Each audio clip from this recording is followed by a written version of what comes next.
En 219 avant Jésus-Christ, Hannibal prend la ville de Sagonte, une cité alliée de Rome. Cet événement est considéré comme le début de la deuxième guerre punique qui oppose Rome à Carthage.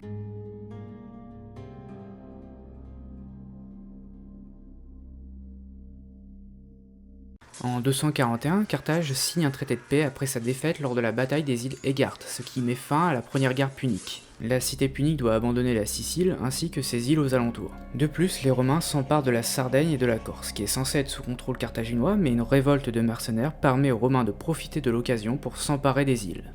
Enfin, les Carthaginois doivent payer des indemnités de guerre, ce qui fait que les Puniques ont une grande rancœur à l'encontre de la cité romaine. Pourtant, il va falloir attendre 218 avant Jésus-Christ pour qu'un nouveau conflit éclate. Car durant la période qui sépare la première guerre punique à la seconde, les relations s'apaisent entre Rome et Carthage. Les Carthaginois récupèrent de nouveaux territoires en actuelle Espagne où ils fondent Carthagène ou aussi appelée Caradaste en 237. Carthage s'enrichit de nouveau, ce qui a le nom d'inquiéter Rome qui décide de signer un traité avec la cité punique. Dans ce traité, Carthage se voit fixer une limite à ne pas dépasser fixée par le fleuve de l'Èbre, ce qui permet la création d'une zone d'influence carthaginoise et une autre romaine. D'ailleurs, on peut constater que ce traité démontre une évolution des relations entre Rome et Carthage, les deux cités décidant de négocier pour éviter un conflit. D'un autre côté, principalement du côté romain, il y a d'autres problèmes que la cité carthaginoise. Durant cette période, précisément au nord de l'Italie, il y a des tribus gauloises qui sont une menace sérieuse pour Rome.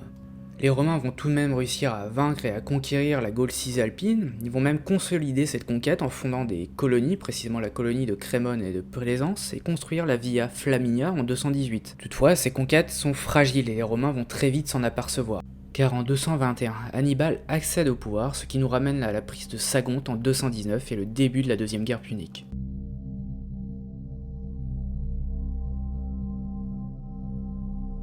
Après avoir envoyé des émissaires, Rome décide de déclarer la guerre à Carthage. Du côté d'Hannibal, il ne dispose pas d'une flotte assez forte pour tenter un débarquement directement en Italie. De plus, Carthage a toujours des difficultés financières, ce qui empêche la cité de financer une flotte. C'est donc qu'Hannibal se lance dans une entreprise audacieuse, il décide de rejoindre l'Italie par la voie terrestre. Les Romains avaient tout de même prévu que Hannibal puisse passer par la voie terrestre, ils avaient donc tenté de négocier avec les tribus gauloises du Roussillon ou encore de Catalogne pour au moins assurer leur neutralité. Mais cela ne fonctionne pas. Pire, des tribus gauloises de la plaine du Pô, récemment vaincues, envoient des notables pour s'allier avec le général carthaginois.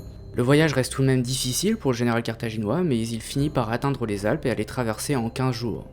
Les Romains vont tenter de réagir, mais ils vont subir plusieurs défaites. Cornelius Scipio subit une défaite lors de la bataille du Tessin.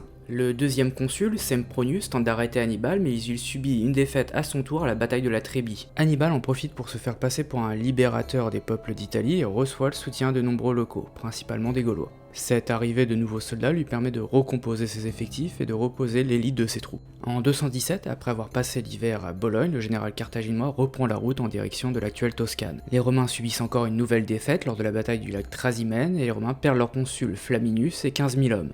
Cette série de défaites est difficile pour Rome et c'est donc que les Romains prennent des décisions exceptionnelles. Fabius Maximus devient le dictateur de la cité romaine et met en place une nouvelle stratégie. Il décide d'éviter le combat, ce qui lui vaut le surnom du temporisateur.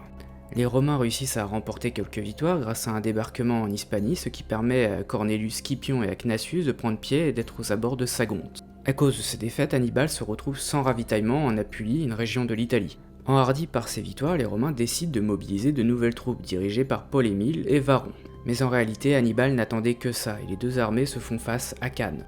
Hannibal place sa cavalerie aux ailes de sa formation, puis dispose les fantassins dans une formation convexe. Le général carthaginois espère que les Romains vont attaquer le centre de cette formation, ce qui lui permettra de manœuvrer et de prendre les Romains à revers. Et la tactique se révèle être un succès. Les Romains s'enfoncent dans le dispositif, puis ils sont attaqués par les flancs, et enfin, la cavalerie, menée par Hasdrubal, attaque l'arrière de l'armée romaine. C'est 60 000 soldats morts pour les Romains et une grande partie de l'aristocratie qui meurt durant la bataille.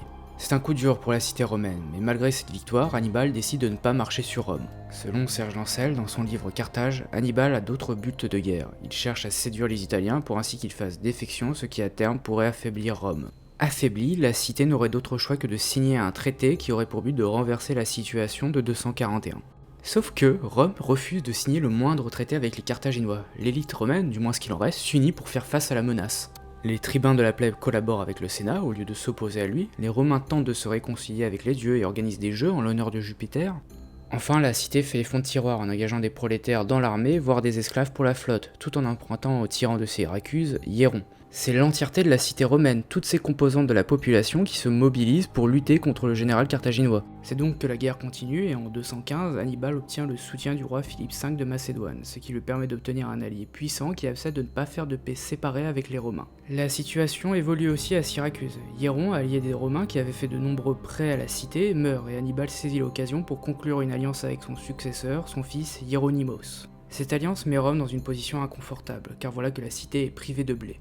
Les Romains réussissent tout de même à renverser la situation. Grâce à leurs efforts conjoints, ils réussissent à reconstruire une armée. Cette armée se met en marche et Capoue est reprise en 212 et le siège est mis devant Syracuse qui résiste un temps mais qui finit par tomber en 211. Enfin, la Sicile est entièrement prise en 210 après la prise de Agrigent. Mais en réalité, la situation ne se renverse pas qu'en Sicile mais bien sur plusieurs fronts. En Italie, Tarente, qui avait été prise par Hannibal, est un succès sans lendemain. La ville est prise en 209 et voilà qu'Hannibal se trouve sans véritable port en Italie. En parallèle, les Romains investissent l'Hispanie. Souvenez-vous, nous avons vu un débarquement fait par les deux Scipions. Après un revers qui se solde par la mort des deux généraux face à une armée carthaginoise commandée par Magon, un autre Scipion, le fils de Publius Cornelius Scipion, est envoyé en Hispanie. Il est extrêmement jeune, mais il avait une expérience du terrain car il était présent à Cannes. Il réussit à reprendre Carthagène en 209 et s'empare de toute l'Hispanie, dont les mines d'or du Guadalquivir. Mais malgré ses coups d'éclat, il ne réussit pas à intercepter les renforts d'Hannibal qui finissent par franchir les Alpes. Mais c'est un revers de courte durée car les renforts seront finalement vaincus lors de la bataille de Métor en 207. Et ce n'est pas le seul revers pour Hannibal qui doit en plus subir la trahison de Philippe V qui finalement réalise un traité avec Rome. Si le roi de Macédoine prend cette décision, c'est que ses frontières sont menacées par le royaume de Pergame au nord.